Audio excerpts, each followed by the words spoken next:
Well, hello and welcome to Landlord Voice, the podcast of the Scottish Association of Landlords. My name's John Blackwood and I'm the Chief Executive of the Scottish Association of Landlords. And this podcast is about bringing to you all the news and views of what's happening in the private rented sector here in Scotland. And as always, I'm joined by our co-host, and that's Alan Grant, who's here joining with me, as always, on today's podcast. Hi, Alan. Thanks, John. Lovely to be back in the studio for another episode of the podcast. Certainly a packed show ahead. We'll be giving the audience a chance to learn a little bit more about what SAL does as an organisation for landlords in Scotland. And we'll be going on the latest in our series of expert interviews with Caroline from SAL, who'll be joining the show to give us her insight. And that's right, Alan. And of course, we've got new MSPs in the Scottish Parliament. The last time we had this podcast, we were talking about the upcoming election. We've now had the election and we've got a whole new mix of MSPs in the Scottish Parliament as well too. What do you think that means for private landlords in Scotland? Indeed, I think the Holyrood 2026 election will be remembered as the election in which everything changed, but nothing changed. In terms of government, it's much as it was. John Swinney's back as First Minister, and his party, the SNP, are the biggest in the Scottish Parliamentary Chamber. But looking kind of below that headline, there's quite a bit of turnover. There are more new and first-time MSPs than there were previously, and Reform UK are obviously debuting as a force in Scottish devolved politics with 17 MSPs on their benches. So now that everyone's sworn in, it'll be really interesting to see what shape things take. Particularly, I have to say, in my view, for the two traditional parties, for Labour and for the Tories, who, nobody within their ranks will deny that they had a bad night or a bad day, because the counting took place during the day this time, but they certainly had a bad time and suffered heavy losses at the election. So I think as we go through the next session of Parliament, there could be some very interesting practices that take place to get around that kind of unhelpful parliamentary arithmetic, certainly for the traditional parties and for those that have done really well. Yeah, and I think it's quite exciting for us as SAL because, of course, we are dealing with new MSPs, so they'll be keen to hear from us and understand more about what we do and how we support landlords, and generally what landlords in the private rented sector are thinking and what they're wanting and what their attitudes are about future investment opportunities. And these are the messages and chats that we will be having with them, and the messages we'll be wanting to get across to them in the coming weeks and months. And as you say, yeah, a lot of new MSPs, reforms there, the new party on the block, as it were. It'll be interesting to see how they settle in. But largely, it's a very left-leaning parliament, isn't it? That's how it is. And we, of course, just have to accept as landlords that's the way it is. And many of whom are not very landlord-friendly. And they've been elected to these positions often in manifestos, as we talked about at the last podcast, which are not pro the private rented sector. So that poses an initial challenge to us. And of course, we've got a new Cabinet Secretary that's just been announced ahead of our recording today. What do you think about that? So yeah, that's correct. Mary McCallan, former Housing Secretary, leaves the role to take up the education brief. Of course, she's very much tipped as one of the potential successors to John Swinney when and if he chooses to stand down from his role. But in her place, we have Shirley-Ann Somerville, a very experienced minister, someone who's been around the block, who knows how to be in government. Although interestingly, the housing portfolio has been put back again with social justice. So that sort of gives us an indication as to what this government views as its perspective on housing. It's clearly, in their mind, interconnected with this idea of social justice and fairness and so on. John, I just wondered what you thought about that kind of repackaging of the portfolio, and whether you're happy to welcome the new cabinet secretary to her role at the point. Well, I think first of all, with regards to the concept of housing being lumped together, as it were, with social justice, in the last few months and weeks, we've been talking about SAL celebrating its 25th anniversary. And of course, that gives us time to really reflect on where we were 25 years ago as to now. And a way back then, housing was very much within a portfolio of social justice. So I feel it's a bit deja vu for us that we're back to where we were before. I think it's important to stress that housing is intrinsic to life in Scotland and people's lives. And, we all need a place to live and somewhere that we can call home. And I think that's very important, whoever you are. And we as a society should be trying to create that for everyone. And there's challenges with that. There's not enough social housing, not enough affordable housing. And of course, the private rented sector has its own challenges as well. But we need it. And we need private landlords to be providing that much needed accommodation. So we have a role to play.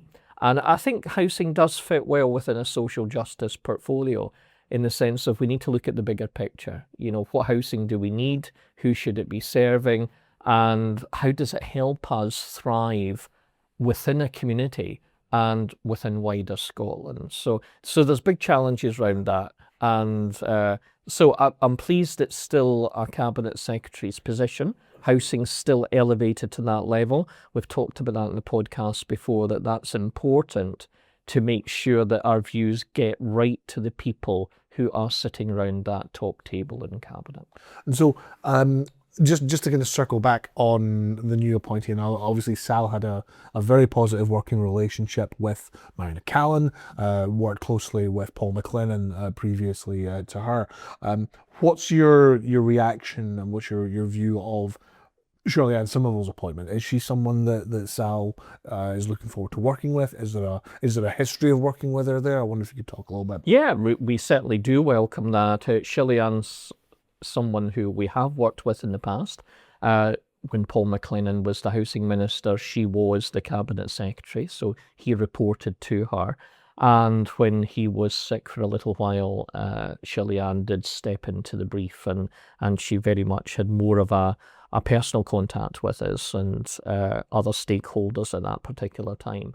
I know Shirley Ann from a long time ago when we started Sal 25 years ago, and she was very much, her profession was in housing, so she understands the sector, and we've kept in touch during that period. So I think certainly as a Cabinet Secretary, as a politician, she understands this brief well. So it's not as if it's about learning a new industry, a new brief from scratch. So hopefully we'll be able to pick up from where we left off. So yes, I look forward to meeting with Shirley Ann very soon and getting to understand how she wants to change this portfolio. What are her priorities? And how does that follow on from Mary McCallan?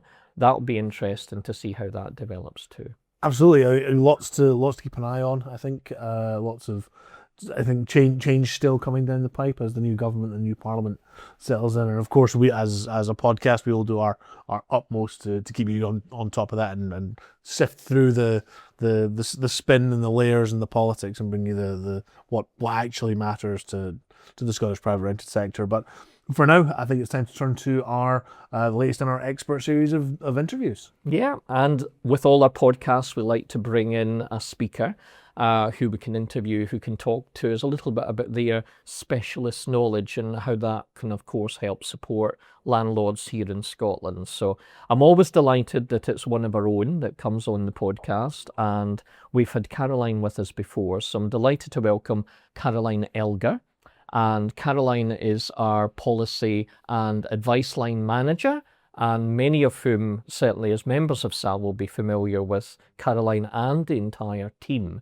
But I'm delighted to have Caroline join us for this episode. Hello, Caroline. Nice to see you. Hi, John. Thanks for having me on. Thanks for coming back on. Now, of course, with these podcasts, we always try and talk about what is topical, what's happening in the world of private letting here in Scotland. But what's happening with the helpline? Of course, it's the number one benefit for all of our SAL members here in Scotland. And I know you're inundated with calls. That's why we're here. We're here to support our members. But is there a trending theme just now with the helpline? What are landlords asking about? What are they calling you about, looking for help on? So it's always been the case that the majority of our calls are about how to end a tenancy. It's one of the trickier processes that landlords face. So we help people navigate the process of serving notice. And then if the tenants choose not to vacate at the end of the notice period, we help them with the tribunal stage as well.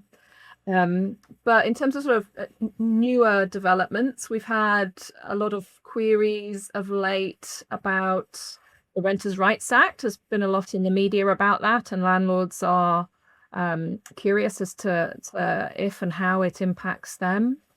And also ongoing confusion about energy efficiency proposals and whether they need to meet a minimum standard, and if so, when and what. So those are the kind of hot topics at the moment. Yeah, so a lot happening, a lot of questions on those very big topics as well too. Let's try and unpick some of that then. You were talking about the Renters' Rights Act. Obviously, we've heard a lot about that in the news, and of course that comes to us from Westminster. Do we need to be thinking about that at all here in Scotland? So the majority of the Act applies only south of the border. There is just one small provision which applies to landlords in Scotland, and that is around discrimination. And this provision came into force on the 1st of May. So it's been in place for a few weeks now.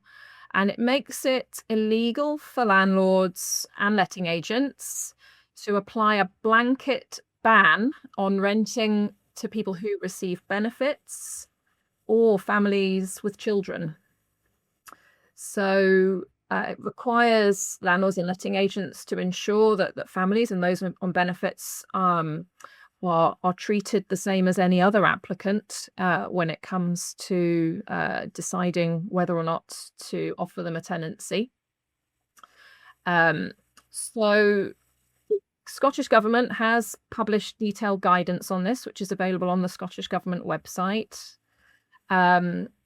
And it does set out some situations where landlords and letting agents would be able to refuse to rent to those with children or on benefits, but these would only be in limited situations. So, for example, when it comes to children, you would be able to refuse a tenancy if the property would be overcrowded, or if it's genuinely not suitable for children. So, for example, if it's a retirement complex, or it's student accommodation, or if there are safeguarding concerns around shared facilities, for example, in an HMO type property, or there are features in the property which mean that it isn't safe for occupation by children. And when it comes to tenants who are in receipt of benefits, you would be able to refuse a tenancy if their income, including benefits, was insufficient to cover the rent, after accounting for other household expenditure. But it's important that landlords set the same income requirement for all prospective tenants and treat all forms of income equally. It's worth mentioning that so some landlords have mortgage or insurance policies that might place restrictions on the types of tenants that they can have in their property. So it's worth mentioning that under the Renters' Rights Act, that legislation renders of no effect any term in an insurance policy entered into on or after the 1st of May, which would prohibit or restrict the occupation of the dwelling by a child or a benefit claimant. And the same with mortgage policy. So if you have a term in your mortgage policy that says you're not allowed to rent to children or those on benefit, that is no longer enforceable. So a couple of takeaways from that then, Caroline, is of course, if you do have these restrictions on these policies, they will no longer apply because of course the law has changed. So that's the first takeaway there.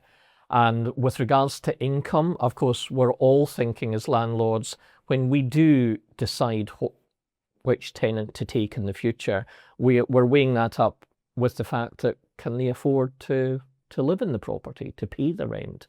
But really what this Act is saying is going forward, you shouldn't be treating benefits any differently to any other form of income. So see it as salary effectively. It's income that they're entitled to receive, and therefore they should be able to afford to pay the rent just as much as if they were working and earning that money as well too. So you shouldn't be differentiating between the different types of income that tenants could be receiving there. So maybe that's big thing. It's a big change for us in the sector. I know many landlords will be taking that on board anyway. But with regards to the overall Renters' Rights Act, then that's the only thing we really need to be thinking about. Yeah, that's the only thing that applies. So we've had quite a lot of queries about there's an information sheet that needs to be issued to tenants south of the border. So it's important to make it clear that that isn't a requirement for tenants in Scotland. And we've had also quite a lot of queries about rent in advance. So one of the changes the Renters' Rights Act imposes south of the border is that you're no longer allowed to accept rent in advance of the tenant's tenancy start date. But in Scotland, that's still allowed. So you are allowed to require tenants to pay up to 6 months' rent in advance in Scotland. Okay, so a few changes there. And of course, the big headline that we're hearing, certainly in England, is about the no-fault evictions and tenancies no longer being fixed term. And of course, people are saying, does that apply here in Scotland? And newsflash, well, that is so 2017 for us. We've had that for quite a while in legislation now. So that's already been the case. So we've bought that T-shirt effectively, and that's already been rolled out here under separate legislation here in Scotland. So thank you very much for that. With regards to energy efficiency, again, another big hot topic, and I know people certainly in our SAL meetings online are asking, what do I need to do when, and what's happening with this legislation? So in a nutshell, Caroline, what can you tell us about where we are with energy efficiency and any potential changes that might be happening there? So the government have been planning to introduce a minimum energy efficiency standard in the private rented sector for well over a decade now. And in that time, there have been numerous delays and changes to proposals. So it's hardly surprising that people are confused. The current position is that there are proposals on the table to introduce a minimum energy efficiency rating of C, which would be required from 2028 if you have a change of tenant, and from 2033 for all remaining properties.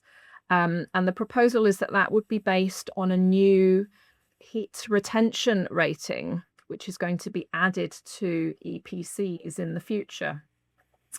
Now, there is a further delay to announce because the Scottish Parliament has already passed legislation to require the format and the methodology used to create EPCs to change from the 31st of October 2026. So this would introduce new style EPCs, which will include this heat retention rating, and the methodology used to create and assess properties would be changing from what is currently called I think it's the Standard Assessment Procedure, SAP. It's going to be changing to something called the Home Energy Model.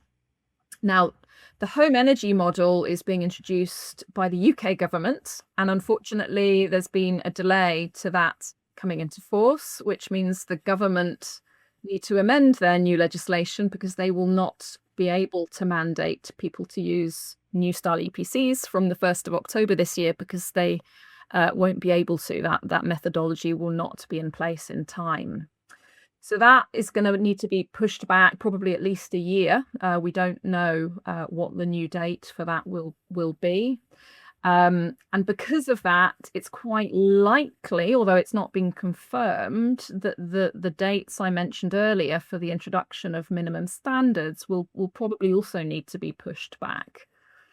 So still a lot of uncertainty, I'm afraid, around energy efficiency and minimum standards and when they will come into force. So really important to keep an eye on the updates that we send out to you as a SAL member, and look out for any developments in this respect.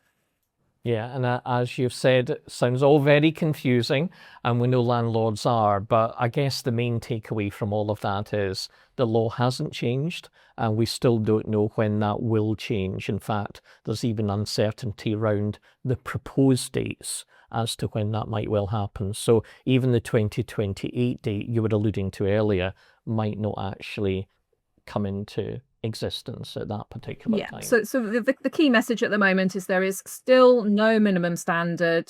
You can rent out your property regardless of what the EPC rating is just now. Yeah, that's it. Which is, of course, different in England, but we are just talking about what is happening here and potentially will happen here in Scotland. Caroline, thank you very much for coming along, and I think we've had a good chat there about two main things, and that's certainly what people are asking when they are calling the helpline. So thanks for coming along, and no doubt we'll get you back online very, very soon. You're welcome. Thank you. Thank you. Well, as you said, you're always lovely to hear from one of SAL's own. Thank you, Caroline, for joining us. I just want to pick up on a point that came up during the interview, and that's the occasional discordance between the way things are done in the rest of the UK and the way things are done in Scotland. Do you find that, first of all, an awful lot of members getting in touch to get that level of clarification, and could there be more done to make it easier kind of across the UK for people to operate? I think it's one of the challenges with devolution. So we know housing is a devolved matter. So when it comes to changes in tenancy legislation and how we practice as private landlords, that is all devolved to the Scottish Parliament. So that's something that they deal with. However, there are crossover issues, tax and finance being one, and of course we're talking there about energy efficiency. So the EPC legislation, in essence, how the EPCs are set, that's a UK-wide issue, although there are devolved matters related to that, which Holyrood will deal with, and Caroline's been highlighting some of those disparities there. So there's always going to be challenges when it comes to things like that, and Westminster have decided to delay the changes for EPCs and how they are set, and that has a knock-on effect on the plans here in Scotland. But moreover, the Scottish Parliament has still, and the Scottish Government has still to set out exactly when any minimum energy efficiency level comes in here in Scotland, which again will be different to what's happening in England. So it does get confusing, especially if you're a landlord listening to the news. You maybe even have properties across the border in both England and Scotland or other parts of the UK, and you think, listen, what applies here? And what really annoys me is often with many of these news stories, they don't say this is England and Wales only, or this doesn't apply, or Scotland has its own regulation and legislation in this regard. So that's where we as SAL need to step in, and hopefully through our social media and our comms, we're able to get the message out. Actually, this is what you need to be thinking about here in Scotland if you're a landlord in Scotland. And I'm sure that if someone, landlord watching the show just now, has a question like, does this apply to me, or is it purely down the road, so to speak, they can contact SAL. They can go to the website. They can check SAL's social media.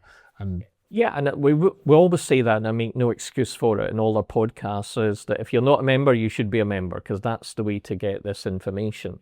And you need to have professional advice and support that's there at your fingertips, whoever that might well be coming from. And what we say as SAL is we are the voice of landlords, but we're there as that resource that all landlords and letting agents really need. So when you need that up-to-date advice and information, you need to be giving our helpline a call, and Caroline and her team would be able to say, actually, this is the story. This is what you need to be thinking about. And we will signpost you to the information that you need to be able to work out exactly what you should be doing at any particular point. So having Sal there as your backup is, I think, as important now as it's ever been. Absolutely. Well, thanks for that, John. And with that, another episode of Landlord Voice comes to an end. If you've enjoyed this show or any of our previous episodes, which are all available on various different podcast platforms, please do consider subscribing, liking, sharing, commenting, just interacting with the show. It really helps us with what we do here. It takes quite a lot of work to put these shows together, and getting responses from you really helps us with future episodes of the show. So it just remains for me to say, for me, Alan Grant, for John Blackwood, we'll see you next time. Bye for now.